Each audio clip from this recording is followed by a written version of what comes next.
कराची से भागा हुआ लड़का खुद को एफबीआई का एजेंट बताता है, लेकिन लोग कहते हैं कि कामरान फरीदी कोई एजेंट नहीं, सिर्फ और सिर्फ इन्फॉर्मर या मुखबर था। बोलिए आप बोलिए। एफबीआई आपको ऑफिशियली ऑन करती थी? कोई भी आदमी ये नहीं कह सकता कि मैं एफबीआई के लिए टेररिस्ट पकड़ता हूँ, तो दैट्स नॉट ट्रू। सब अच्छा चल रहा था, लेकिन ये डबल एजेंट बनने की क्यों जरूरत पेश आई? ये जासूसी नावल नहीं है। एफबीआई के तो बहुत से एजेंट्स होंगे, लेकिन आप ही को क्यों अलकायदा के अंदर मिशन पर भेजा गया? मुझे अलकायदा ने खुद कांटेक्ट किया था। जो तंजीमें कार्रवाइयाँ करती थी, जो इंसानी जानों का नुकसान होता था, तो आप भी उतना ही जिम्मेदार नहीं जितना कि वो तंजीमें हैं। मैं रोज मर रहा था, रोज जी रहा था। अलकायदा को आप पर शक हो गया हो कि उनकी कार्रवाइयाँ तो फेल हो रही हैं, उसके पीछे आप तो नहीं? उनको ये बहुत अच्छी तरह ये बात पता है। So you can call me a Superman if you like. Kamran Faridi FBI का अंडर कवर एजेंट था या फिर एक अफसानवी कहानी है? कामरान फरीदी का आखिर सच है क्या? कामरान फरीदी पर आपके लगाए गए तमाम इल्ज़ामात के जवाबात आज के इस पॉडकास्ट में कामरान भाई आपको देंगे, तो इस पॉडकास्ट को एंड तक ज़रूर देखें। मैं बहुत मेहनत और तहकीक के बाद आपके लिए ये पॉडकास्ट को लेकर आता हूँ। अगर आप समझते हैं कि मैंने आपको वैल्यूएबल कंटेंट दिया है, तो इस पॉडकास्ट को सपोर्ट करें और अभी सुनो डिजिटल को सब्सक्राइब करें। कामरान भाई, आज के पॉडकास्ट में मैं आपसे वो तमाम सवालात पूछूंगा जो सुनो डिजिटल के व्यूअर्स आपसे पूछना चाहते हैं। उन्होंने मुझे कुछ सवालात भी भेजे हैं। पहला सवाल, कराची से भागा हुआ लड़का खुद को एफबीआई का एजेंट बताता है, लेकिन लोग कहते हैं कि कामरान फरीदी कोई एजेंट नहीं, सिर्फ और सिर्फ इन्फॉर्मर या मुखबर था। कामरान फरीदी की हकीकत क्या है? सबसे पहले तो बहुत बहुत शुक्रिया तमाम सुनने वालों का और प्यार मोहब्बत जो आप देते हैं। और मैं चाहता हूँ कि आप सवाल भेजें, जो सख्त से सख्त सवाल है वो भेजिए, ताकि कोई जो डाउट्स हैं वो आप लोगों के वो क्लियर हो सकें। हालांकि उसकी मुझे ज़रूरत नहीं है किसी का डाउट क्लियर करने की, क्योंकि सबसे पहली बात हम बात की इब्तिदा यहाँ से करते हैं कि जो मैं हूँ वो आप, ऐसा तो नहीं है कि वो आपने सुनो डिजिटल पे सुना या मैंने जो ज़बान से कहा उसको आपको कहने की सुनने की ज़रूरत ही नहीं है किसी को। लोग दुनिया झूठ बोलती है यहाँ पे। मुझे अगर आपको सर्च करना तो एक बहुत आसान चीज़ है, उसको उर्दू में कहते हैं, गूगल, अरबी में कहते हैं जूजल, उसको हमारे अरबी मजाक के तौर पर कहते हैं शेख जूजल। तो वो शेख गूगल से आप मशवरा कीजिए, वहाँ आपको वो जो मैंने नहीं कहा उन्होंने लगाया हुआ है, वहाँ जो लगा हुआ है वो मिडल ईस्ट आई है या अल जज़ीरा है, न्यूयॉर्क टाइम्स है, वो और चीज़ें आपको मिल जाएंगी वहाँ पे। और बहुत ओपन है वो, पहले ही पेज पे, दूसरे पेज पे 10 पेज है, उस पर आप देख लीजिए मैं क्या हूँ, क्या करता रहा हूँ। वहाँ कारनामों की लिस्ट भी काफ़ी है। जहाँ बात की इब्तिदा यहाँ से करते हैं, पहली बात तो FBI के लिए मैं क्या करता था या क्या मेरा रोल था। तो FBI में एक चीज़ होती है special agent in charge. Special in charge वो होता है जो ऑफिस में बैठता है और कंप्यूटर के सामने बैठ के या फिर वाशिंगटन DC से चीज़ें लेता है। उसके बाद ऑपरेटिव्स होते हैं, वो ऑपरेटिव जो होते हैं, देन विल कम टू जो मुखबिर होता है या जो भी होता है, उसके बाद होते हैं ऑपरेटिव्स। जो ऑपरेटिव होता है वो ऑपरेट करता है, चाहे वो लोकल तौर पे करता हो या वो इंटरनेशनली करता हो, उसको कहते हैं ऑपरेटिव्स। जो मुखबिर होता है भी कि वो केसेस नहीं करता, यानी केस रन नहीं करता, केस फाइल रन नहीं करता, वो सिर्फ इत्तलात देता है। यानी उसकी एक रोल जो होता है वो सिर्फ एक इन्फॉर्मेशन पहुंचाने तक का होता है। वो भी कोई बुरी चीज़ नहीं है, बहुत बड़ी बात होती है। अगर कोई FBI के लिए मुखबिरी करता है तो वो भी, उसको भी बड़े अच्छे पैसे मिलते हैं। मिसाल के तौर पे वो एक चोरी का माल ख़रीद रहे हैं, तो या कोई गैंग है या कोई माफिया है, तो उसमें से एक आदमी को वो हायर कर लेते हैं और वो उसी केस के लिए इत्तलात देता है। तो मुखबिर ये नहीं होता है, वो मुखबिर हर जगह नहीं, मुखबिर जा नहीं सकता कहीं हर जगह। वो एक ही यानी ऑर्गेनाइजेशन के लिए काम कर रहा होता है और वो उसी ऑर्गेनाइजेशन की जो लिए वो फराहम करता है, चाहे वो पैसों के लिए हो, चाहे वो दो तरीके होते हैं, वो दो तरह से जो मुखबिर होते हैं उनको कंपनसेट किया जाता है। एक तो वो कि या तो फिर वो अगर खुद उस पर चार्ज नहीं होता, यानी उसको इम्यूनिटी होती है वो जो काम कर रहा होता है। दूसरा फिर उसको जो कुछ अगर रिवॉर्ड पे बात होती है तो वो उसको कुछ रिवॉर्ड भी देते हैं अगर कोई अच्छा काम करे तो वो, लेकिन वो एक स्पेसिफिक है, उसके बाद उसको शट डाउन कर देते हैं, क्योंकि जारी बात है वो हायर्ड नहीं होता या उसके साथ कॉन्ट्रैक्ट नहीं होता या उसके साथ कोई ऐसी डीलिंग नहीं होती ऐसा कि वो पेरोल पे नहीं होता, तो फिर वो शट डाउन हो जाता है। तो हर केस में जो आई यूज़, हम लोग खुद भी इन्फॉर्मेंट यूज़ करते हैं, कई केसेस में किए हम, बहुत से हैं। जो ऑपरेटिव्स होते हैं वो ऑपरेट करते हैं डिफरेंट केसेस के लिए, डिफरेंट जगह जाते हैं, उसमें इन्वेस्टिगेशन भी होती है और उसमें फोरेंसिक भी होता है। और फिर उसके अलावा अंडर कवर, उसको कहते हैं UC। तो जो UC जो एब्रीविएशन है, अंडर कवर एब्रीविएशन, वो मुखबिर के लिए इस्तेमाल नहीं होती, उसके लिए इन्फॉर्मेंट इस्तेमाल होती है। तो जब आप कॉन्ट्रैक्ट पे होते हैं तो you are basically on operative, जो कि डिफरेंट केसेस में फिर उसके लिए आप नहीं आते। यानी बहुत ज़्यादा ऐसा होता है जैसे अगर एक MS-13 है मिसाल के तौर पर, उसमें एक आदमी काम है, वो FBI के पास जाएगा, मेरे पास ये इत्तलात हैं, वो ले लेंगे, उससे ख़रीद लेते हैं वो, लेकिन उसको ऑपरेट नहीं करने देते। वो ऑपरेट नहीं कर सकता, वो सिर्फ इतलात फराहम कर सकता। उसकी वजह यह है कि अगर उसकी जान का जो ख़तरा, तो कोई इंश्योरेंस है सच, कोई और चीज़ नहीं होती। अमेरिका में कोई आंधी खाता तो है नहीं, तो उसमें कुछ ऐसी चीज़ें होती हैं कि वो उसको यूज़ नहीं कर सकते। अगर खुदा न खास्ता को कुछ हो जाता है या कोई ऐसी चीज़, तो वो इतलात की हद तक ही होता है, तो ऑपरेट नहीं कर सकता on behalf of US government. US government जब अपने किसी को इस्तेमाल करती है या काम करती है, चाहे वो ऑपरेटिव्स हैं चाहे वो यूसी है, उसका ख़ास कॉन्ट्रैक्ट होता है और उसमें एक कुछ ख़ास शराइत रखी होती है। एक और चीज़ ख़ास ये होती है कि जो ऑपरेटिव्स होते हैं, जैसे जो मैं ऑपरेटिव था, तो उनके लिए एक लाइसेंस होता है बाकायदा तौर पे। यानी ऐसा नहीं कि आपने उठाया और बेच दिया कहीं पे भी, क्योंकि आप you are committing basically a crime on behalf of government. तो उसका कॉन्ट्रैक्ट के अंदर एक लिखा जाता है कि यू अलाउ, जैसे आपने सुना होगा जेम्स बॉन्ड में मिसाल के तौर पर लाइसेंस टू किल, वो मजाक नहीं है। लाइसेंस टू किल जो कहते हैं ना, वो you have a licence to kill, it's not a joke, he have a licence to kill. So वो खैर MI6 की बात, मैं अपनी बात नहीं कर रहा, I don't have a licence to kill at all, लेकिन या मैं कोई किराए का कातिल हूँ। लेकिन जो ऑपरेट जब आप करते हैं, उसमें आपको बाकायदा लाइसेंस दिया जाता है कि अगर आपकी 2 साल की इन्वेस्टिगेशन है तो वो 2 साल के लिए you can commit a crime. एक और बात बता दूँ, इन्फॉर्मेंट्स जो हमारे होते हैं, उस मैं पाकिस्तान की बात नहीं कर रहा, मैं अपनी बात कर रहा हूँ, मैं FBI की बात कर रहा हूँ। तो उस कोई भी केसेस जो हम करते हैं, वो किसी भी इंफॉर्मेशन जो मुखबिर, जिसको आप इंफॉर्मेंट कहते हैं इंग्लिश में, उसके बगैर मुमकिन नहीं होता। सिर्फ और सिर्फ मेरे काम में अगर इंफॉर्मेंट ना हो, इट्स नॉट प्रैक्टिकली पॉसिबल, क्योंकि आपको अंदर से आदमी, TO कहते हैं उसको, जो टर्म इस्तेमाल करते हैं इंग्लिश में, TO, ट्रांसफ़र ओवर। तो वो TO क्या करता है कि वो आपका जो मुखबिर है वो आपको इंट्रोड्यूस कराता है उस ऑर्गेनाइजेशन के अंदर। मिसाल के तौर पे MS-13 ले लेते हैं, जैसे हम उसका पहले, या अलकायदा ले लें, कोई भी चीज़। तो जो मेरा अलकायदा का ऑपरेटिव है या अलकायदा का जो मेरा इन्फॉर्मेंट है, वो मिलाएगा कि वो लिंक कैसे करेगा। मैं जाके को जादू तो नहीं, मैं कल खड़ा जाऊँ, आ गया, मैं आ गया जी, आ गया, बल्ले बल्ले, हाउ आर यू भाई, तू कौन है। तो उसके लिए आपकी जो मेरी बैकग्राउंड स्टोरी होती है, हर केस की एक बैकग्राउंड स्टोरी होती है। मिसाल के तौर पर अगर मैं अलकायदा में गया या दाइश में गया, तो एक रोल उसको कहते हैं लॉजिस्टिक्स। मैं I was a logistics specialist for al Qaeda, जो सामान फराहम करता है या उनके जो लॉजिस्टिकल नीड्स हैं उनको फराहम करता है। तो वो मैं जाके उनको नहीं कह सकता कि कोई कार्ड लेके, बिजनेस कार्ड लेके जाऊँगा मैं अलकायदा के पास, मैं जान, how would you go to who, आप जाके क्या करोगे। तो अकल नु हथ पाओ थोड़ा सा। तो वो जो इन्फॉर्मेंट होता है वो आपका इंट्रो कराता है किसी बड़े के साथ, यानी जो उसकी रीच में होता है, और उसको बताता है कि ये एक आदमी है, I know guy, I know a guy, I know, हाँ स्पेनिश में कहते हैं, वो कहते हैं I know a guy and he is a logistic guy, he could be valuable. फिर वो जाके आपको इंट्रो कराता है, फिर वो आपको इंट्रोड्यूस कराता है। तो ये इन्फॉर्मेंट के बगैर कोई भी ऑर्गेनाइजेशन चलती नहीं है, कोई भी हो दुनिया की।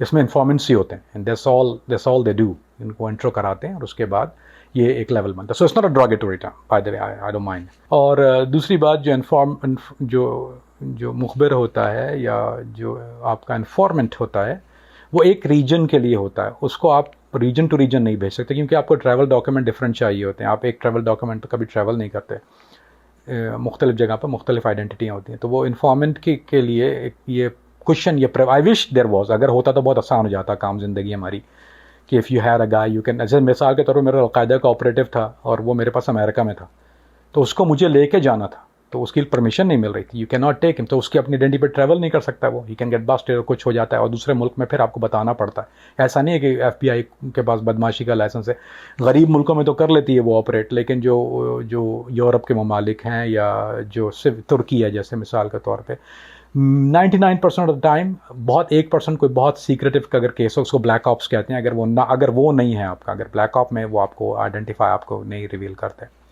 लेकिन अगर आपका मतलब ऑफ द रिकॉर्ड नहीं है और ऑन द रिकॉर्ड केस है, तो वो उस लोकल मुल्क, जैसे UAE में मिसाल के तौर पर मैं ऑपरेट कर रहा हूँ, तो UAE की गवर्नमेंट को वो क्लियरेंस लेना पड़ती है। US गवर्नमेंट UAE की गवर्नमेंट को भेजती है कि भाई ये हमारा आदमी है, ये यहाँ पे ऑपरेट करेगा, ही इज़ द गाय, तो वो आपको होस्ट असाइन करते हैं। उसके बाद तो आप उसको आंसरेबल होते हैं, यू हैव टू बी, और आपको उनके रूल्स रेगुलेशन के साथ खेलना पड़ता है। You can not play with your own thing, आप बिली द बैड एज कहीं जा रहे हैं, बदमाशी, it's not how it work.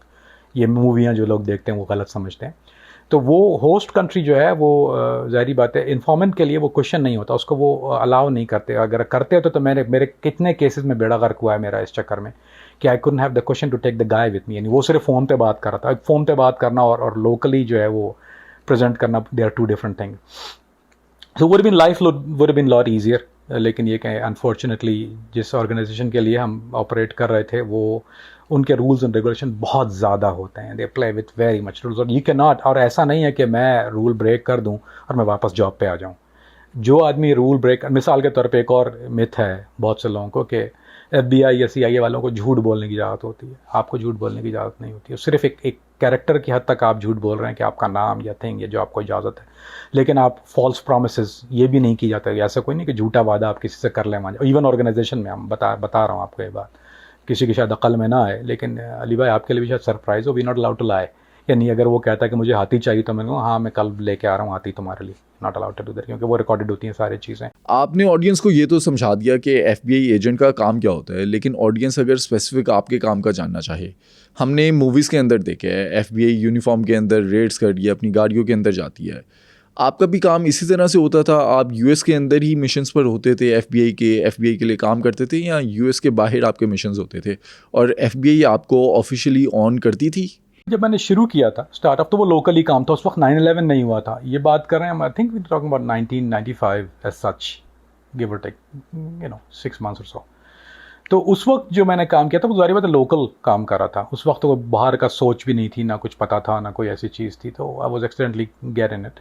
We आप तो आप लोगों ने तफसील सुनी हुई उसकी। तो उस वक्त जो लोकली काम कर रहा था, तो मेरा जो इंटरनेशनल जो काम शुरू वो 9/11 के बाद शुरू, क्योंकि फिर मैंने स्विच कर लिया था। मैं काम कर रहा था उस वक्त JDTF के लिए।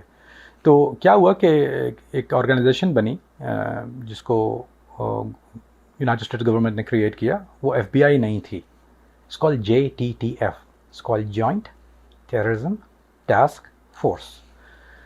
उसमें joint terrorism task force, joint का लफ्ज़ इसलिए इस्तेमाल होता है उसमें कि वो सिर्फ FBI नहीं होती, उसमें हर एजेंसी जितनी भी हैं, और वहाँ पे अमेरिका में बेहिसाब हैं, आपको शायद कुछ के एब्रीविएशन पता हो कुछ के ना हो। जो आप लोगों ने DEA सुना होगा, आपने ATF सुना होगा, DEA drug enforcement agency, and then you got ATF fire tobacco alcohol and firearm, then you got secret service, then it's got HIDTA, high intensity drug trafficking, ये आप लोगों ने शायद किसी नाम भी ना सुना, but there is HIDTA up there. Then you have domestic, हर स्टेट की अलग होती है, GBI स्टेट की होती है, जैसे Georgia bureau of investigation state of Georgia, Florida की फ्लोरिडा ब्यूरो ऑफ इन्वेस्टिगेशन। सो इन लोगों ने, और इमिग्रेशन कस्टम एनफोर्समेंट बहुत बड़ी एक इसका, इनके अपने इन्वेस्टिगेटर होते हैं, यार very very good to what they do. मेरा ख्याल है FBI के अगर कोई इक्वलेंट कोई एजेंट्स होते हैं तो वो इमिग्रेशन कस्टम एनफोर्समेंट के होते हैं, उसको ICE कहते हैं, ICE, वो आप लोगों ने शायद नाम नहीं सुना होगा उसका। सो दे ऑपरेट्स विद फॉरनर्स, जो ICE जो है वो ज़्यादा ऑपरेट करती है। तो FBI ऐसा हम जब अभी बात कर रहे होते हैं प्रीवियस एपिसोड्स में या कोई चीज़, तो हम लोग उर्फ़े आम में FBI इसलिए कहते हैं कि वो we didn't get into this technical details, और ऐसे लोग नहीं है कि वो हर चीज़ को सुनते और समझते हो। So we use FBI as a mothership.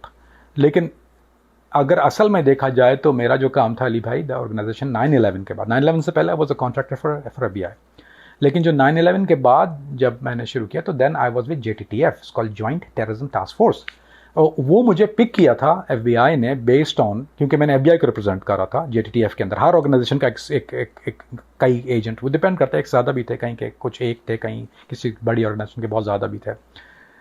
तो वो क्या था, उनका काम टेररिज्म से रिलेटेड जितने भी केसेस थे वो डील करना था।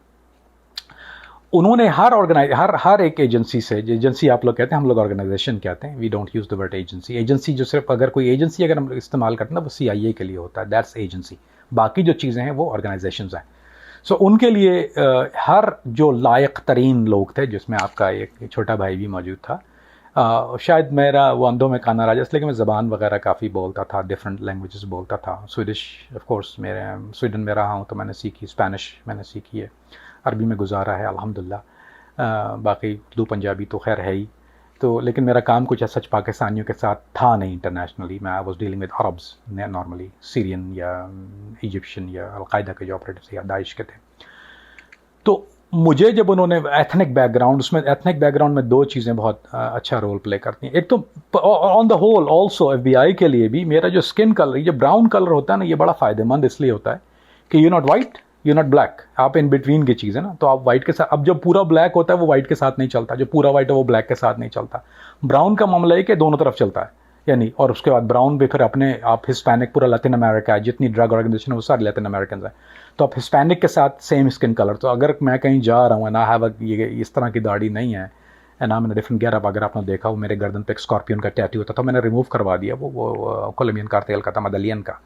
सो I was working Medellin cartel in Colombia and they think I was Colombian. अभी तक लोग मुझे, जब जेल में मुझे लोग क्यूबन समझते थे ज़्यादा, तो एक कन्फ्यूजन क्रिएट हो जाता है, तो दैट्स फ़ायदेमंद होता है हमारे काम के लिए। सो एज सच जब मैं JTTF ने मुझे उसलिए पिक किया because of my skin colour, my language skills. दूसरा लैंग्वेज स्किल्स ज़्यादा हैं, ऐसा नहीं है, वो बहुत PhD की हुई है मैंने। तो उसके साथ मैंने काम जो था वो इस तरह से शुरू किया। तो वो अगर आप ऑन रियलिटी का है तो इट वाज JTTF। कोई भी आदमी ये नहीं कह सकता कि अगर वो कहता है कि मैं FBI के लिए टेररिस्ट पकड़ता हूँ तो that's not true, because FBI terrorist नहीं पकड़ती, वो JTTF पकड़ती है, that is joint terrorism task force. जैसे आपके यहाँ CTD से I think counter terrorism Pakistan में भी होता है, तो समझाने के लिए कह रहा हूँ, it's not something similar but this is a joint investigation. और डाटा जो है वो फिर आप वो सारी लोग शेयर करते हैं। लेकिन JTTF का ऑफिस FBI से बिल्कुल अलग होता है, उनका कोई FBI ऑफिस से लेन देन नहीं होता, एक independent office, more secure facilities होती हैं और आदमी का, क्योंकि FBI में डिफरेंट डिवीजन है, इसमें ऐसा नहीं कि FBI ऑन द होल सब चीज़ करती है। FBI white collar crime division अलग है इसमें, फिर जैसे जो माफिया को डील करते हैं उसमें जो ऑर्गेनाइज क्राइम उसको कहते हैं, उसकी एक स्क्वाड होती है, उसको ऑर्गेनाइज क्राइम स्क्वाड कहते हैं। वाइट कॉलर क्राइम डिवीजन जो फाइनेंशियल क्राइम होते हैं, फ्रॉड्स होता है, बड़े पैमाने के बैंक फ्रॉड वगैरह, तो वो वाइट कॉलर क्राइम डिवीजन उसको डील करता है। फिर बर्गलरी स्क्वाड जो फेडरल बर्गलरीज वगैरह, बैंक रॉबरीज वगैरह तो स्टेट करती है, लेकिन FBI डील विद फेडरल जो बड़े रॉबरियाँ या को हाई एंड पेंटिंग्स या आर्ट होता है या म्यूजियम्स में होती हैं, तो उसका एक अलग स्क्वाड है। तो ये this is not FBI on the whole one such thing, इसके different division, different offices, different levels होते हैं। और हर आदमी का एक, जैसे मिसाल के तौर पे एक और है जिसको आप ह्यूमन ट्रैफिकिंग कहते हैं या ह्यूमन स्मगलिंग कहते हैं, उसका अलग स्क्वाड होता है, वो इंटरनेशनली भी डील करता है, लोकली भी डील करता है। They are different offices with different entity, एक दूसरे से उसका कोई लिंक नहीं होता आपस में, क्योंकि basically they don't share information with each other, क्योंकि there is a pattern to it. जैसा कि आपने बताया कि आप 9/11 के बाद टेररिज्म को डील कर रहे थे, लेकिन as a Muslim, as a Pakistani, 9/11 के बाद आपको मुश्किल फेस नहीं आई अमेरिका के अंदर और आपसे सवालात नहीं होते थे? ये ट्रस्ट फैक्टर कैसे बिल्ड किया आपने? अली भाई कीप इन माइंड के जब मैं JTTF खेला तो उस वक्त मुझे ऑलरेडी 10 साल तो हो चुके थे FBI के साथ, तो उस वक्त तो हम लोग के मैं तो केसेस कर ही रहा था। तो ट्रस्ट फैक्टर तो उसके लिए होता है जो नया बिल्कुल कोई एक आदमी आया हो, कोई नया आया हो। जब मैंने ज्वाइन किया था तो उस वक्त तो मैं लोकल क्रिमिनल केस करता, उस वक्त तो कोई सोच भी नहीं थी मुस्लिम पाकिस्तानी। अमेरिका में 9/11 के बाद ये मुस्लिम और पाकिस्तानी वाली सोच आई, उससे पहले किसी को पता भी नहीं था क्या होता है मुस्लिम या पाकिस्तान या क्या चीज़ें होती हैं, नोबडी नोज अबाउट इट। ये 9/11 के बाद उनको ज़्यादा शऊर आया, ये मुस्लिम है, ये पाकिस्तानी है। जहाँ तक बात है एक अमेरिकन की एक अच्छी बात ये होती है अली भाई कि वहाँ काम बोलता है, नाम नहीं बोलता, या आपकी और कोई चीज़ नहीं बोलती। तो वंस यू डू थिंग्स बहुत, अगर आप अच्छा काम कर रहे हैं, आपकी परफॉर्मेंस बहुत अच्छी है, यू आर प्रोड्यूसिंग समथिंग, तो वो they look at that work ना, आप वैल्यूबल एसेट हैं। बल्कि मैं आपको एक बात, चाहे मुझे लोग ये इल्ज़ाम देते हैं, आप ये सवाल कर लीजिएगा कि अमेरिका की ज़बान बोलता है या कुछ बोलता है, मैं फेयर बात करता हूँ, जो हक़ की बात है वो करूँगा। मैं क्यों किसी के लिए जो नहीं हुआ या जो गलत हुआ या कोई सही हुआ, मतलब I am here to convey what it is. तो अगर किसी को खुश करना तो मैं बैठा कि मैं उसको गालियाँ दूँ FBI को या फलां को गालियाँ दूँ, you know what is good to you is been good to you. एक बिल्कुल स्ट्रीट वाला बंदा जो है and become at the point where I was, तो वो उन्होंने दे वैल्यू जो उनको मैंने जो अपने तरफ से उनके पास लेके आया, जो मेरी नॉलेज थी या मेरा काम था, सो they very much value it, बहुत ज़्यादा वैल्यू करते हैं उसको वो। और मुझे कहने में कोई हिचकिचाहट नहीं है कि शायद एक गोरे को वो प्रिविलेजेस नहीं थे जो मुझे थे। यानी मिसाल के तौर पे अगर कोई गोरा एजेंट होता है तो उसको वो नॉर्मल रूम जब वो होटल में बुक करता है, मैं प्रेसिडेंशियल स्वीट बुक करता था, मुझे ज़्यादा क्वेश्चनिंग थी, क्योंकि जो भी आदमी प्रोड्यूस करता है वहाँ काम का बहुत चीज़ है। अगर आप अपने काम में बहुत अच्छे हैं और आप ईमानदारी से and then you do a good hard work, तो वो आपको वैल्यू करते हैं। जाहिर बात है पैसा तो कोई ऑब्जेक्ट है नहीं उनके लिए, लेकिन ये कि एज सच एक और बात बताता हूँ कि लोग अप्रिशिएट करते हैं। दूसरी जगह से आते थे काम देखने के लिए, किसी ने सुना है, कोई और ऑर्गेनाइजेशन से भी आया हुआ है, यानी डिफरेंट, मैं नाम नहीं लूँगा, लेकिन वो आके अप्रिशिएट करते थे कि ग्रेट जॉब यार, we could have been done without you. Tap on the shoulder भी बहुत ज़्यादा होता है, and some people want to go dinner with you, यानी वो ख़ास एक देखने आते हैं कि यार ये कैसी मखलूक है, बाहर से आया है, ज़बान भी हमारी नहीं बोलता था, ये तो यहाँ आके सीखी। ज़ाहिर बात मैं इंग्लिश नहीं बोलता था अमेरिका जाने से पहले, तो मैंने कोई ज़्यादा ख़ास तो पढ़ा नहीं था। तो उनके लिए एक बहुत अजीब सी बात, अचंभे की बात होती है, तो दे रियली अप्रिशिएट इट। ऐसा नहीं है कि कोई क्यों करेंगे। अगर आप देखें ना अली भाई, एक अगर आपको कोई मुखालिफत हो, कहीं पर कोई आपको ड्रिल कर रहा हो या कोई आपको नापसंद कर रहा हो, चाहे वो आपके ऑफिस में हो, चाहे वो सुपीरियर हो, तो आप दिल से काम नहीं करेंगे। और ये गोरा उल्लू का पट्ठा नहीं है, they are very smart at what they do. उनको केस से मतलब, उनको काम से मतलब है। आप प्रोड्यूस कर रहे हैं, you are fighting their enemy, you are fighting their war, you are one of them. मुझे कभी आज तक एहसास नहीं दिलाया कि मैं बाहर का हूँ या मैं कोई दूसरे मज़हब का हूँ, हालांकि मैं नमाज़ पढ़ता था, तो they know my prayer timing. यकीन करेंगे कि मेरे पास एज हमारी जो मीटिंग्स होती हैं वो बाज़ दफ़ा उसमें लंच और कुछ ऐसी चीज़ें होती हैं, तो वो मेक श्योर करते थे कि वो अपने लिए भी पोर्क ना लेके आए, मेरे सामने नहीं खाते थे। यानी मीटिंग्स में भी वो दे ब्रिंग हलाल, मेरे लिए हलाल आता था, या वेजिटेरियन अगर पॉसिबल है तो वेजिटेरियन या हलाल मंगवा लेते थे। And then they never nobody ever, क्योंकि उनको पता है कि ये लहमुल खंजीर जो है, पोर्क जो है वो हम लोग पसंद नहीं करते, तो वो खुद भी अवॉइड करते थे इस बात से। हालांकि खाते होंगे, खाते हैं, लेकिन वो आपके सामने जो है वो एज अ डिसरिस्पेक्ट ये नहीं करते। तो बहुत ज़्यादा रिस्पेक्ट और बहुत ज़्यादा, यही वजह है कि शायद मैंने जो परफॉर्म किया या जो मैंने काम किए वो दिल से इसलिए किए, और दिल से किए, दिल के अलावा आदमी काम नहीं कर सकता।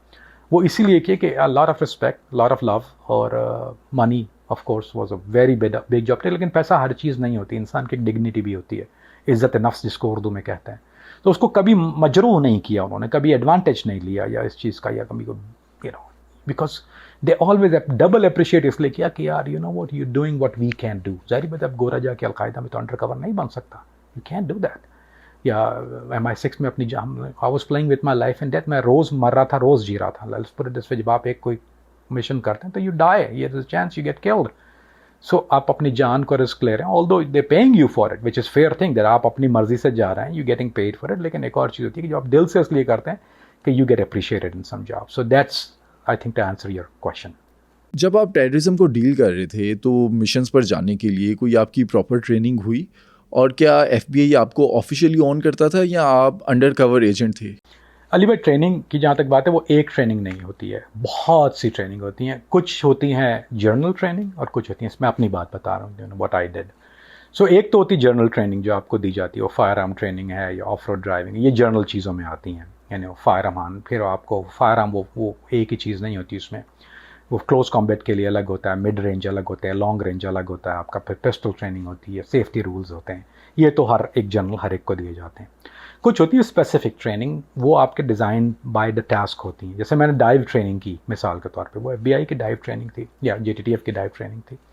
तो वो डाइव, टेक्टिकल डाइविंग उसको कहते हैं, वो it's not a normal diving. तो पहले हम नॉर्मल डाइव करते हैं, उसमें भी डिफरेंट लेवल्स होते हैं। तो वो FBI, सारी बात है, वो FBI नहीं करती या करवाती, वो पहले करवाती है, वो नेवी सील्स के साथ होती है, जो मैंने की, क्योंकि वो एक स्पेसिफिक केस था। मैं एक सीक्वेंस में नहीं चल रहा, I am just taking you where my mind is taking, क्योंकि मैं कोई स्क्रिप्ट से तो बात करता नहीं हूँ, I talk what is here. यही वजह है कि मुझे आसानी होती है बात करने में। सो आई समटाइम मेरा स्कैटर होता है, क्योंकि मेरे ADHD भी है, तो but I come to the point. So एक हर चीज़ का एक जर्नलाइज ट्रेनिंग और एक स्पेसिफिक ट्रेनिंग होती है। अब डाइव के लिए उन्होंने navy SEALs, JTTF diving training नहीं करती, तो वो क्या करते हैं, वो सब कॉन्ट्रैक्ट करते हैं नेवी सील्स के साथ।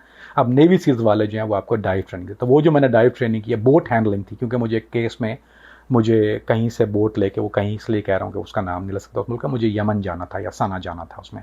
तो वो बोट लेके वो कोई बड़ी बोट नहीं थी, वो डुअल इंजन बोट थी, और उसको मुझे डिलीवर करना था। तो वॉज वेरी डिफ़िकल्ट टास्क, क्योंकि वो तकरीबन 12-18 घंटे कंटिन्यूसली आपको जाना होता है डिफरेंट स्पीड्स के साथ, और वो open water, you know middle of ocean nowhere.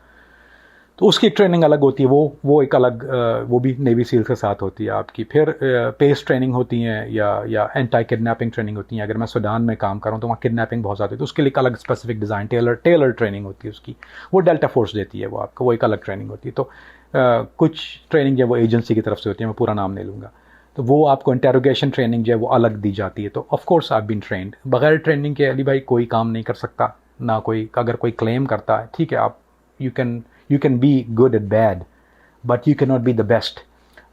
इसकी मिसाल FBI इस तरह देती है कि जब आपको लेके जाते हैं तो बोलते हैं देखो, there's two kind of drivers in this world, one is trained, one is untrained। जो रेस कार चलाता है, अगर आप वो रोड पे गाड़ी चला रहा है, he is going to be excellent at what he do, right?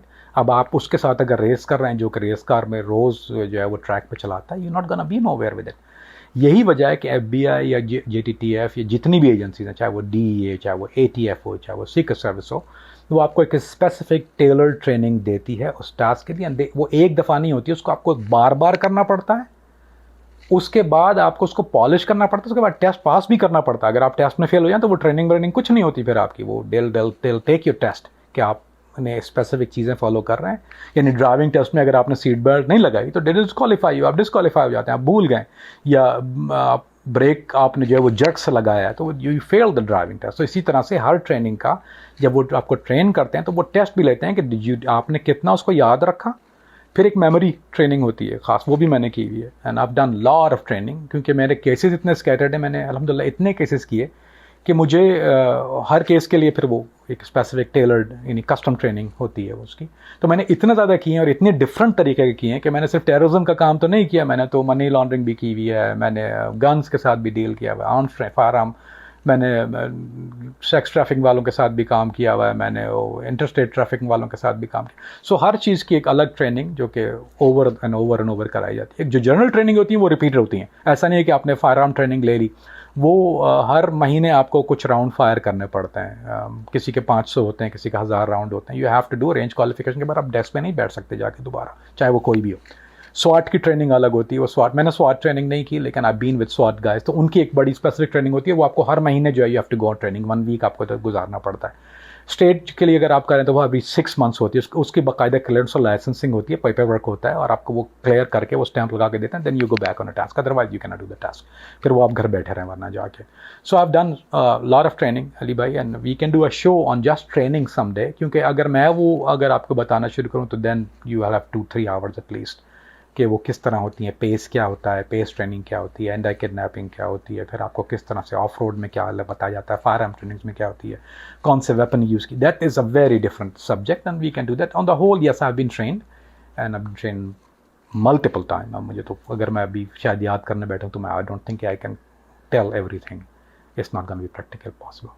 हमने एफबीआई के अंदर आपका काम भी समझा, आपने ट्रेनिंग क्या ली, किस तरह से काम करते थे, ये सारा समझ लिया, सब अच्छा चल रहा था, लेकिन ये डबल एजेंट बनने की क्यों ज़रूरत पेश आई और डबल एजेंट का काम होता क्या क्या है? बेसिकली जब आप एजेंट होते हैं तो you are working for a certain organisation, आप एक ऑर्गेनाइजेशन के लिए काम कर रहे हैं, you are an agent, then you become वो ये टर्म इस्तेमाल किया है जिसको समझाना ज़रूरी है। एक तो होती है डबल एजेंट, एक होती है ट्रिपल एजेंट, ये डिफरेंट तरह की चीज़ें होती हैं, इसमें डबल एजेंट भी है, ट्रिपल एजेंट भी है, चॉपर एजेंट भी है, तो डिपेंड करता है आप इन्फिल्ट्रेट को किया कर रहे हैं। सो जब आप अलकायदा के साथ फॉर एग्जांपल अगर आप काम कर रहे हैं, you doing something with Al-Qaeda, तो you are double agent basically, you know your agent, मगर उनको तो नहीं पता कि आप जो है वो इसको शायद उर्फ़ आम में लोग गलत लेते हैं। ये जासूसी नावल नहीं है कि अगर आप डबल एजेंट, ऐसा नहीं होता कि वो दोस्त चीज़ों के लिए एक सिंसियर किसी एक के साथ नहीं, you are sincere to one organisation but you are also working for some other, जैसे अलकायदा के लिए काम करें तो you are a double agent basically, आप उनको तो आप नहीं बता रहे, you are working for al Qaeda as an al Qaeda, so you are a double agent. बाद दफ़ा आप 2 ऑर्गेनाइजेशन का करें, you become a triple agent.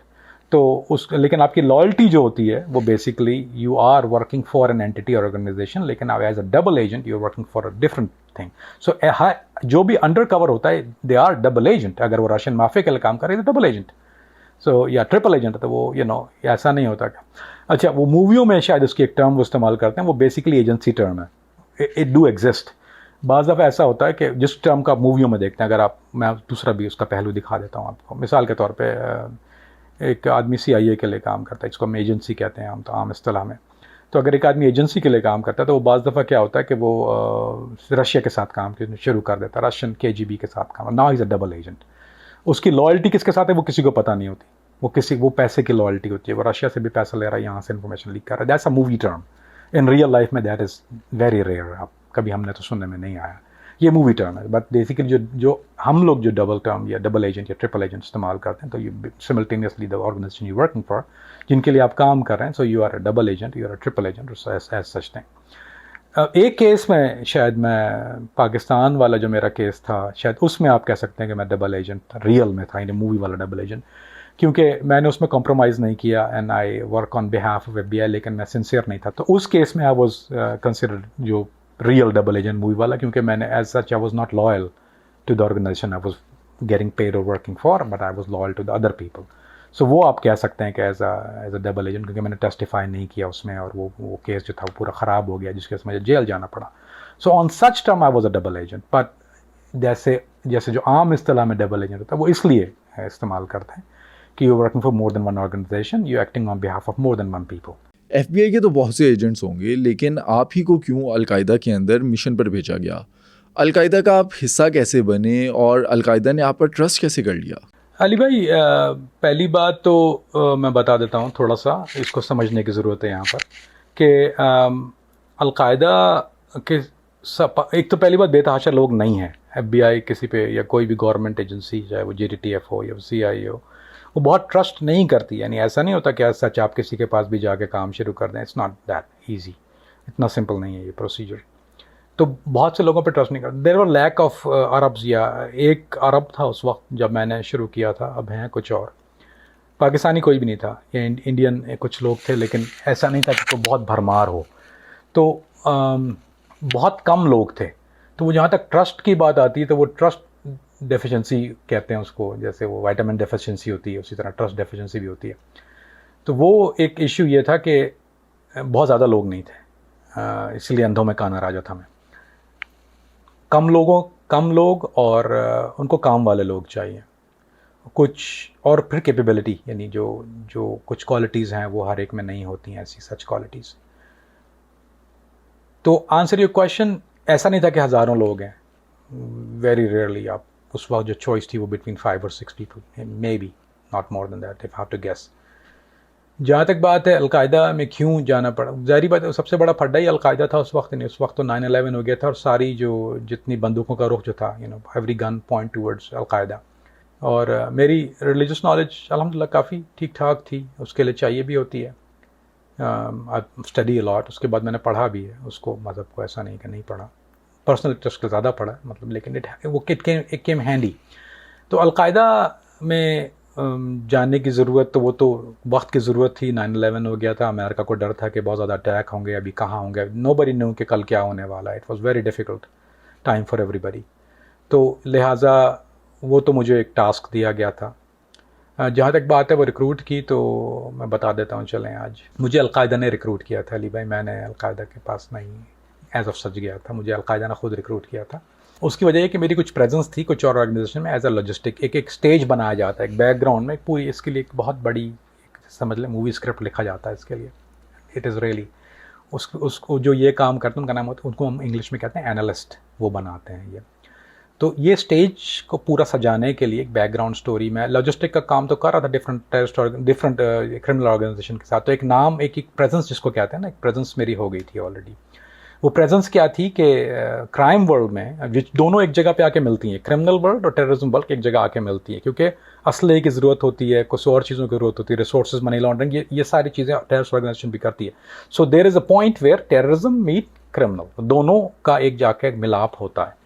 सो एक दूसरे से इंटरेक्ट करते हैं आके, क्योंकि गन्स चाहिए आपको, तो वो फिर आप गन्स किससे लेंगे? कोई अलकायदा के पास कोई ऐसा शॉप तो नहीं है, कोई जाके ख़रीद ले। They have to contact the criminal entities जो वहाँ जो गन सप्लाई करती हैं, वो भी क्रिमिनल एंटिटीज़ होती हैं। फिर आपको ड्रोन चाहिए होते हैं या कोई और चीज़ चाहिए होती है, सर्वेलेंस के लिए चाहिए होता है, स्पेक्ट्रम एनालाइज, कोई भी चीज़ आपको चाहिए, you have to meet that criminal entity. So मेरी क्रिमिनल एंटिटी में ऑलरेडी प्रेजेंस थी as a logistic, because I was working lot of cases internationally, different mafias के साथ या डिफरेंट चीज़ के साथ। मेरा एक नाम, ये रेपुटेशन था, जो इसका भी एक बाकायदा एक समझ लें PR होता है या HR डिपार्टमेंट होता है, कि it works on a reference कि यार ऐसे आप किसी के पास गए, यार मुझे गन चाहिए, हु इज़ द गाय, बोलते हैं know the guy name, his name is angel, मुझे ज़माने में एंजल बोलते, फ्रैंकी द एंजल बोलते थे मुझे। मेरा जो नाम था, मॉनिकर कहते हैं उसको, तो given name to me was Frankie the angel.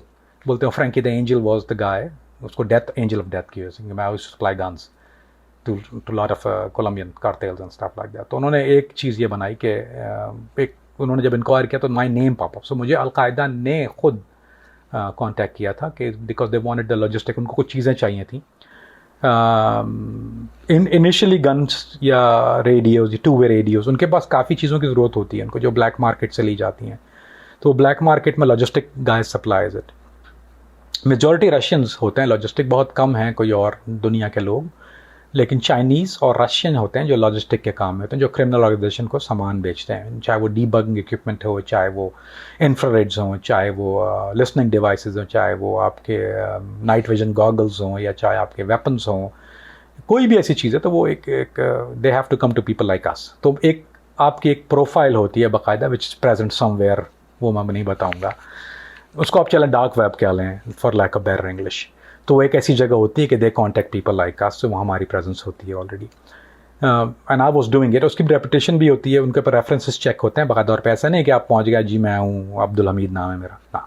उसके रेफरेंसेस चेक होते हैं किस ऑर्गेनाइजेशन के साथ किया है, वो वेरीफाई करते हैं उस ऑर्गेनाइजेशन को, तो वो बाकायदा एक वेरीफिकेशन सिस्टम होता है, वो किसी भी डील नहीं कर लेते। तो लिहाजा अलकायदा को जिन चीज़ों की ज़रूरत थी वो मेरे पास उस दर्द की दवा थी, तो उन्होंने मुझे रिक्रूट किया। लेकिन अली भाई आई वॉज नॉट, ये एक थोड़ी सी गलत फहमी है कि आई वॉज नॉट अलकायदा, मैं अलकायदा नहीं था।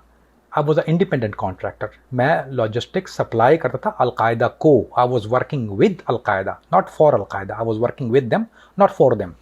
मैंने किसी भी, और ये एक अंडरकवर में ख़ास चीज़ होती है, you don't join in, you work with, you don't work for.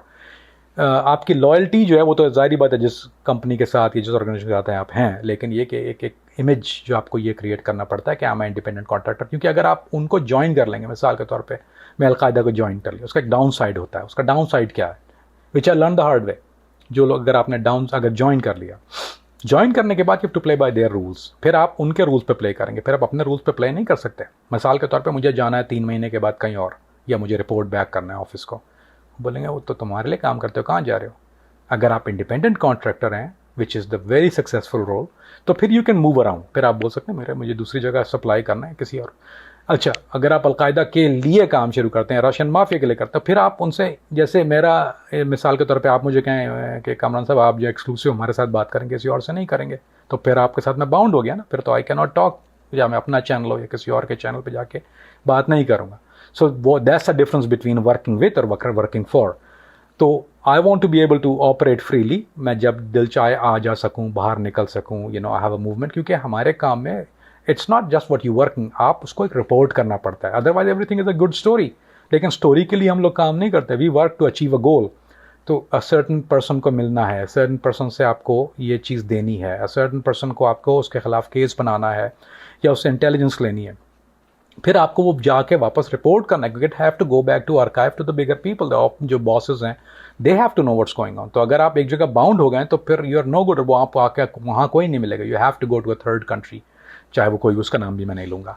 तो वो एक थर्ड कंट्री में आप जाके मिलते हैं, जो कि क्लोजेस्ट कंट्री होती है, जिस कंट्री में आप काम करने से, अगर मिसाल को मैं सीरिया में काम करूँ तो सीरिया के क्लोज जो ग्रीन जोन होगा, आप वहाँ पर जाते हैं और फिर यू अनलोड जो आपके पास केस फाइल्स हैं, जो आपके पास रिकॉर्डिंग्स हैं, जो आपके पास इंफॉर्मेशन है, जो डाटा आपके पास है, वो आपको ऑफलोड करना पड़ता है।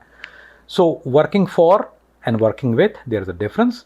सो I work with them, I didn't work for them, although मेरे बहुत से दोस्त हैं, I have fought alongside with them, उनके साथ मैंने मार्का किया हुआ है वो, लेकिन वो इसलिए नहीं कि because they asked me to, because I wanted to, कि मैं चाह रहा था कि वो मेरा एक ये रूप भी देख लें, वरना वो इज़्ज़त नहीं होती है। तो you have to do things on your own term. So this is what I did. And every organization I didn't work for, I work with. अब आप डबल एजेंट हैं, अलकायदा के साथ आप काम कर रहे हैं, आपको इन्फॉर्मेशन उनसे मिल रही है। ये इन्फॉर्मेशन आपको किन किन तरीक़ों से मिलती थी, और जो इन्फॉर्मेशन आपको मिलती थी आप यूएस को देते थे, तो उस इन्फॉर्मेशन की वजह से कभी कोई ऐसा वाक़या हुआ कि कोई बॉम्ब ब्लास्ट होने लगा है या कोई ऐसी दहशतगर्दी की कार्रवाई होने लगी है जिसको आपने रोका हो और बचाया हो अमेरिका को या दुनिया को? अली भाई, there is lot of things ऐसी। तो जैसे आप पहले तो जो अब आप, मेरा जो पहले काम था जिसके लिए मैं गया, तो उसको कहते हैं counter intelligence, CT, counter intel. You have to know कि वो क्या प्लान कर रहे हैं, क्या प्लॉट कर रहे हैं, रीच कहाँ तक है, ये आपको जनरल इन्फॉर्मेशन चाहिए होती है। दिस वाज माय टास्क जब मैं इनिशियली ज्वाइन किया, या when I start working. So you give them something to know कि ये कहाँ इस्तेमाल होगा, इनकी रीच कहाँ तक है, what are the planning, what are the thing. फिर आप दोस्ती हो जाती है, ज़ाहिर बात है, आप उनके बड़ों से बात करते हैं या डील कर रहे होते हैं। So they will let you know कि भाई आपको, देन यू पे, आपको कुछ ऐसा सवाल कर, टेक्निकलिटी जिसको कहते हैं कि आर्ट ऑफ कन्वर्सेशन जिसको कहा जाता है, वो भी सिखाया जाता है बाकायदा तौर पर। इसकी एक बाकायदा क्लास होती है और ये 6 महीने चलती है। उसमें आपको ये बताया जाता है कि किसी से सवाल ऐसे, यानी आपके मकसद का जवाब चाहिए, लेकिन सवाल बहुत ऑब्वियस ना, वरना दूसरा स्पूक हो जाएगा ना कि भाई तुम मुझसे ये बात क्यों पूछ रहे हो। तो वो कुछ बात इस तरह, मिसाल के तौर पे मैं एक जगह बैठा हूँ और मैंने कहा यार यहाँ प्रॉपर्टी की वैल्यू क्या चल रही है, मिसाल के तौर पे। तो उस आदमी ने मुझे कहा यार तुम तो बहरिया में बैठे हो, मिसाल के तौर पे। तो अब मुझे पता चल गया मैं बहरिया में हूँ, हालांकि I didn't know that before. So जिस तरह के सवाल होते हैं कि आप डायरेक्ट नहीं बोल सकते मैं कहाँ पर हूँ, तो वो नहीं बताएगा आपको। आप बोलेंगे यार प्रॉपर्टी, उसने बोला यार बहरिया में, यहाँ तो वैल्यू, अब उसके मुँह से स्लिप ऑफ तंग हो गया, now you know where you are. So कुछ ऐसी चीज़ होती है, अरे मैंने कहाँ से फ्लाई किया, अरे तुम फलां हैंगर में थे, देयर यू गो। तो अगर आप ये कहेंगे कि मैं कहाँ से फ्लाई किया, तो आप बोलेंगे यार ये तो हैंगर तो बहुत बम्पी है, तो दूसरा वाला तो बहुत, अरे यार ये वाला हमारा जो now you got that. So this is, आप सीधे सवाल नहीं करते हैं, you ask some question. So counter intelligence में ये होता है कि you ask a certain kind of question which you expect the answer, लेकिन आप सवाल सीधा नहीं कर सकते. So this is I call art of conversation. So basically counter intel के लिए मैं गया था, लेकिन मेरा जो, चूँकि दोस्तियाँ बहुत ज़्यादा जल्दी हो जाती हैं मेरी, you know, and I am who I am, यानी ऐसा कोई प्रिटेंड या कोई एक्टिंग नहीं होती. This is who I be always. लोग समझते हैं कि कोई और डिफरेंट पर्सन हो, same person like I am talk to you, I talk to them same way. और वो बहुत जल्दी, क्योंकि एक्टिंग, अली भाई एक बात याद रखिएगा, दूसरा आदमी आपकी एक्टिंग फ़ौरन पकड़ लेता है. वो भी स्ट्रीट लोग हैं ना, वो कोई बच्चे तो नहीं हैं, they been doing it very too long. So मेरा जो केस था थोड़ा डाइवर्ट इसलिए हुआ कि then I was dealing with bomb makers, जो लोग वहाँ जो धमाके करने वाले, उनसे मेरी, क्योंकि उनको कुछ चीज़ें चाहिए, फ्यूजेस चाहिए थे या कोई डेटनेटर्स चाहिए थे जो उन्होंने ऑर्डर किए, तो फिर I introduce to them.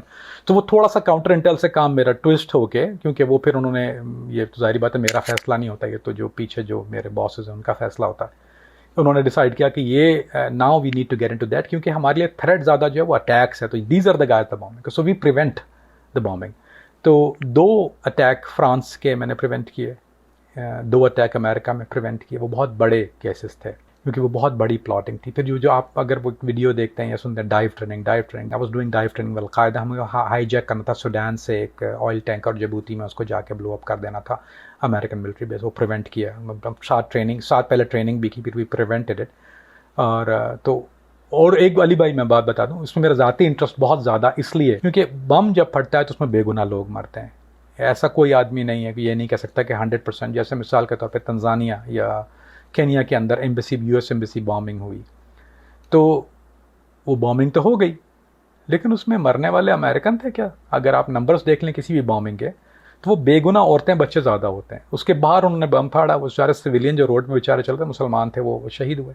So as of such this is very close to my heart, क्योंकि मेरे लिए एक saving a life always is a priority. मेरे लिए सबसे ज़्यादा जो अट्रैक्टिव चीज़ है वो saving a life, serving humanity, वो बहुत ज़रूरी है.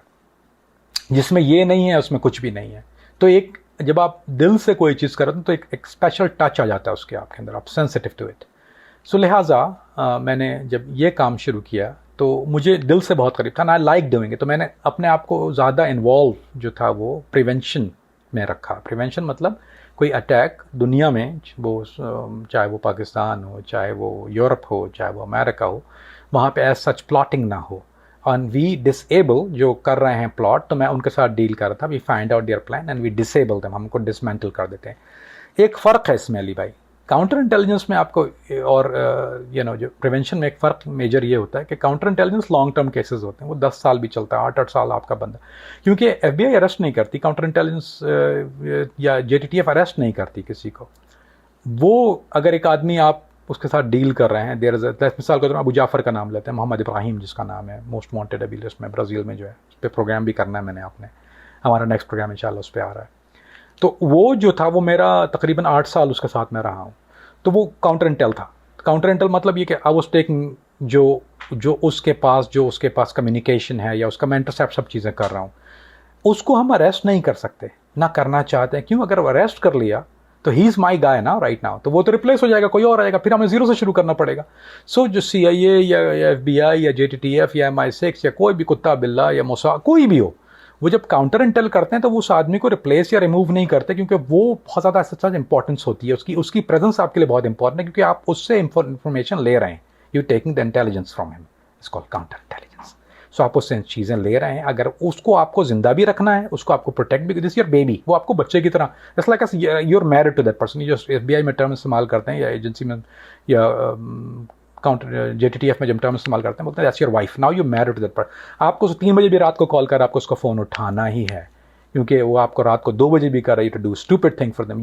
This is your wife. अभी वो आपकी उसकी शादी हुई हुई है और आप उसके साथ काम ले रहे हैं. Between prevention you dismantle it, चाहे वो आपको फैक्ट्री बर्बाद करनी है या उस आदमी को आपको एक्सपायर करना है या उसको हिट करना है या उसको हिट करवाना है या मेक श्योर कि वो ऑपरेशनल ना रहे, उसके रिसोर्सेज ख़त्म कर देने, सामान रसद काट देने, जो उसके सोर्सेज हैं वो काट देने. There is different ways of doing it. एक ही नहीं, आपने ड्रोन मार दिया, दूसरा आदमी कर लेता. So you have to make sure कि आप डिसमेंटल, ये बहुत सेंसिटिव मसले होते हैं, you have to dismantle an organization. करने के लिए आपको उनके लॉजिस्टिक्स को काटना पड़ता है, आपको रिसोर्स को काटना पड़ता है, उनकी फाइनेंशियल को काटना पड़ता है. This is something you have to cut lot of wires to get to middle. Otherwise अगर आपने एक आदमी को hit कर दिया, you take him out, somebody else take his place. वो तो dime a dozen मिल जाता है बंद.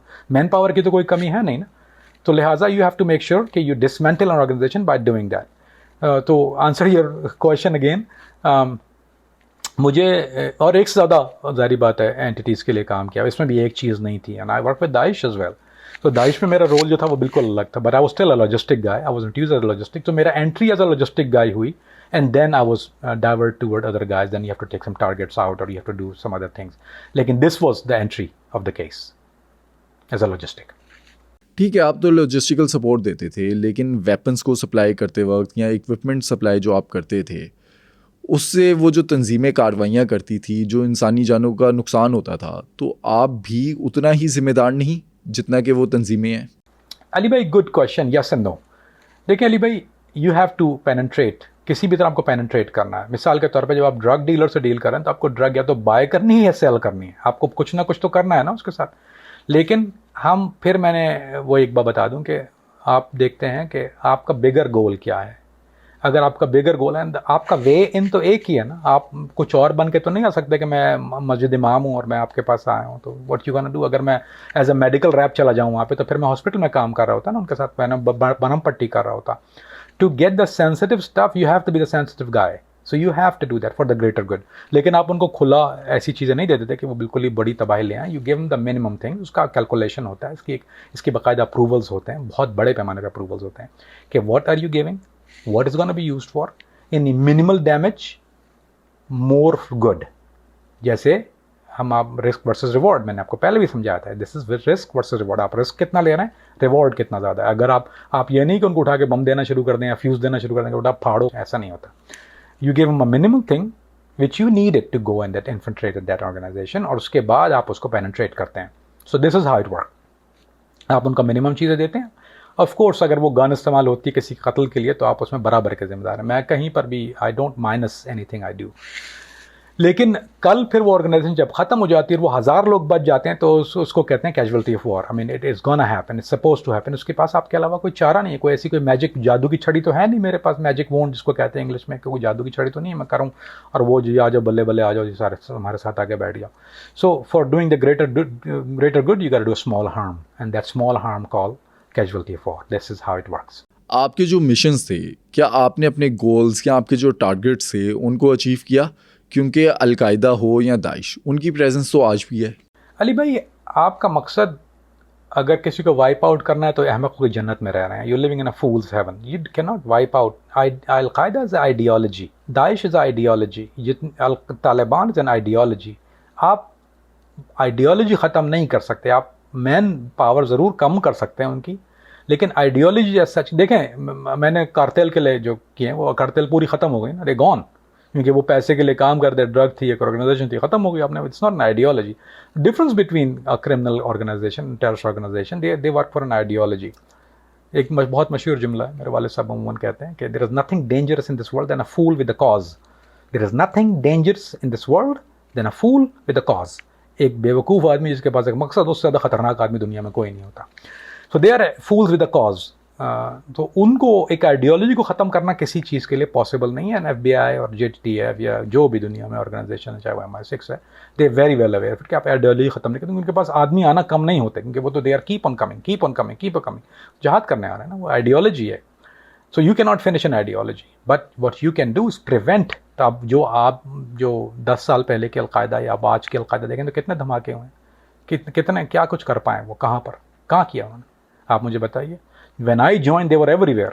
दाइश रोज़ाना बम फाड़ रही थी ना, अभी भी दाइश मौजूद है. दाइश क्या कर सकती है, व्हाट कैन दे डू. उनकी खिलाफत हुई थी, उन्होंने कायम कर ली थी. वेर से खिलाफत ना चली गई ना. They are available. ऐसा नहीं है दुनिया में नहीं है. इमारत अफगानिस्तान में है, केनिया के अंदर है, दे आर एवरीवेयर. माली में है, सोमालिया में है, जो अल-शबाब के नाम से ऑपरेट करते हैं.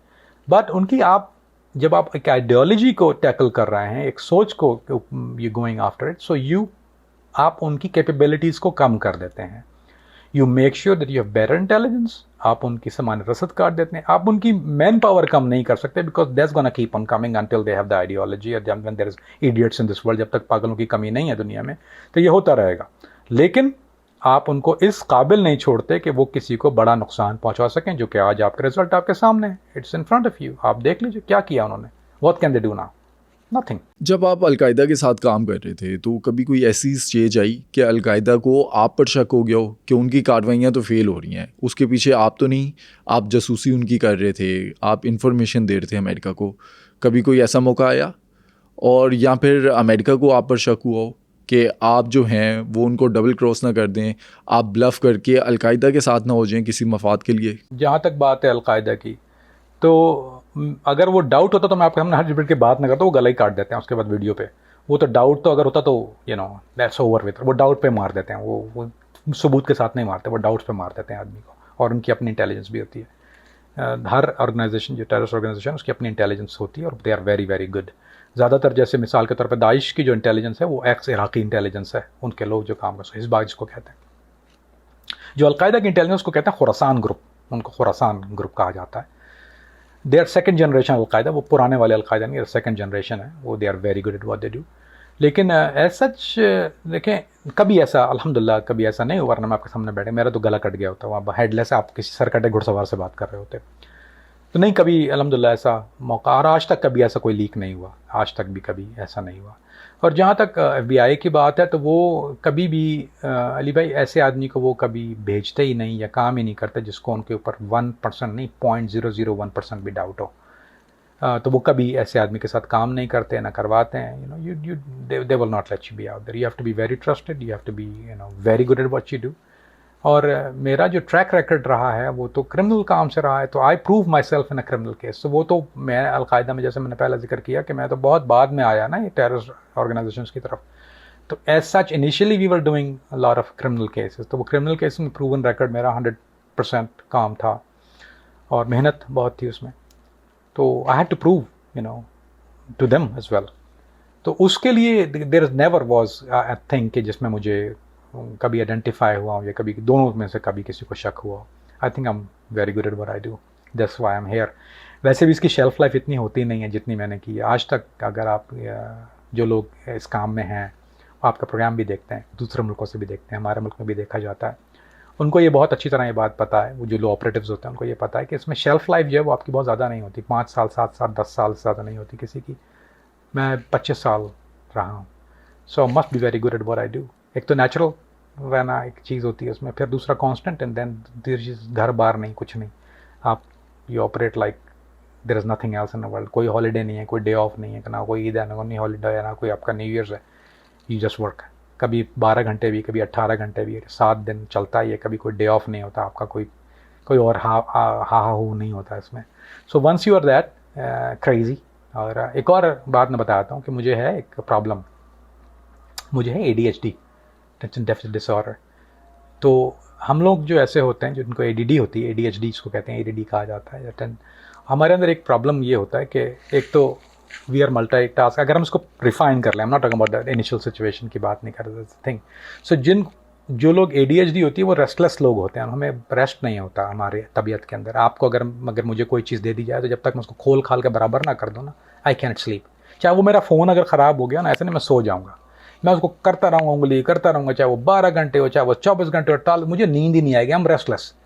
मुझे कुछ ना कुछ करते रहना चाहिए, मैं बैठ नहीं सकता। I can not sit, idle नहीं बैठ सकते ADHD वाले लोग।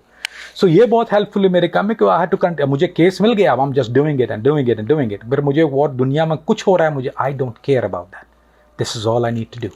फिर एक और चीज़ ये हुआ कि मैंने अपनी जो ADHD की जो सिचुएशन थी उसको मैं मेडिसिन नहीं ले सकता था, क्योंकि मेडिसिन मेक यू ग्रॉगी, थोड़ा सा आपको ड्राउजी कर देती है वो। इसकी जो मेडिसिन है, कुछ मेडिसिन आती है इसकी, एड्रॉल होती है या कुछ होती है, आपको ड्रॉगी कर देती है। वो फीलिंग मुझे पसंद नहीं थी।